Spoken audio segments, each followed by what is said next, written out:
Hey, welcome to week 8 of our study on Rediscover Church. We're about done with this, one more week and then we'll be done. And this week is talking about outsiders. How do we love outsiders? And we started our discussion in our groups this week, and I want to pose a question here as what do you feel about the term outsiders? It's a different concept, the insiders, outsiders motif. It made perfect sense, and honestly, I couldn't think of a better terminology to describe what it is between being a member of the church and being not in the church, insiders and outsiders. And while it may seem harsh to call people outsiders, it fit well with the point that he was trying to make during this study.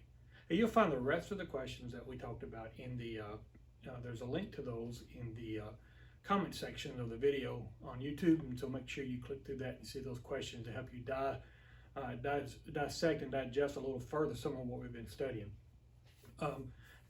And then he mentioned four different things that people thought the church were, and we looked at those as to, are those what the church are, and are those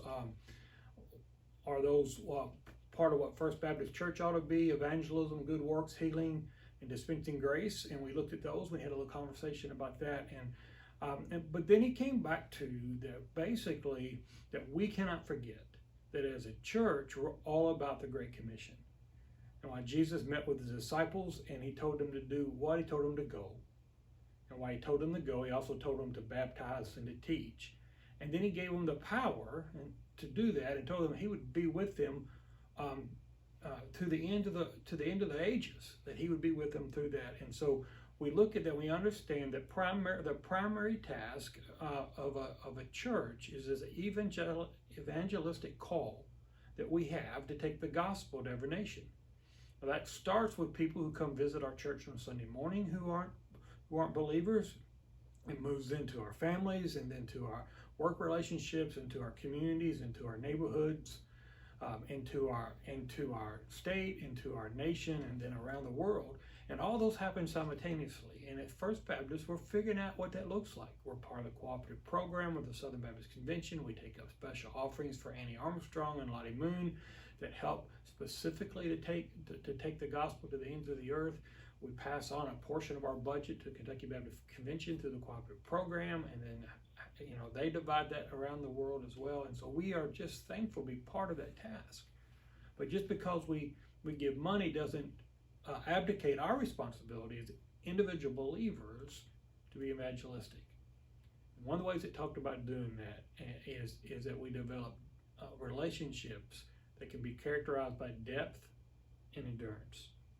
A lot of us have been involved in Bible studies for a long time. Could be Sunday school, could be a small group, and we've developed relationships that are deep, and we've had them for a long time. Several in our discussion groups talked about their Sunday school classes and the teachers they've had through the years, and the depth of relationship they have because they were studying the Bible together. Because we were commanded to go and to teach and to baptize, and then as outsiders become insiders, and it's our job to help them grow in their faith. This is not new. We've talked about that for a long time. A buddy of mine once said the true task of the church is to be evangelistic. But we accomplish that best by making disciples who make disciples who make disciples. That is a recurring process, that we're each on our own journey, and we're going part of our discipleship process to be evangelistic, to go and tell outsiders about the good news of Jesus. In turn, they become insiders, and then we disciple them, and then they go over and tell the story, and it just repeats over and over and over. And sometimes those are best defined in relationships that are deep and enduring, because somebody needs to know you care sometimes before they care about what you know. And so we develop those relationships with outsiders that lead to gospel conversation, but not just to lead conversation. We share the gospel because we love people. And in teaching it all, right, what we're doing, we're teaching them to observe all things that I've commanded you, and that just takes time. One of the things that the author said that stuck out to most of us as we read through it is that it is different now to make disciples than it was 20, 30, 40, 50 years ago. That they're at a different starting point. We're in a biblically illiterate society, and so it takes longer, sometimes twice as long, to help people along their Christian journey and to develop disciples, because they start knowing so little about Scripture.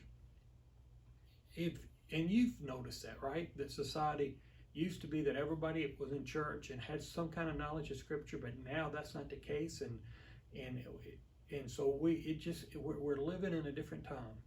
Some would say we're even living in a post-Christian culture. So now it just takes longer to build disciples. Hey, as you go through this week, and we talk about insiders and outsiders, I hope you've enjoyed the study. We'll come back next week. Hey, and don't forget to go and look and get the discussion questions in the comment section of the YouTube video. Hey, thanks for watching. I'll see you next week.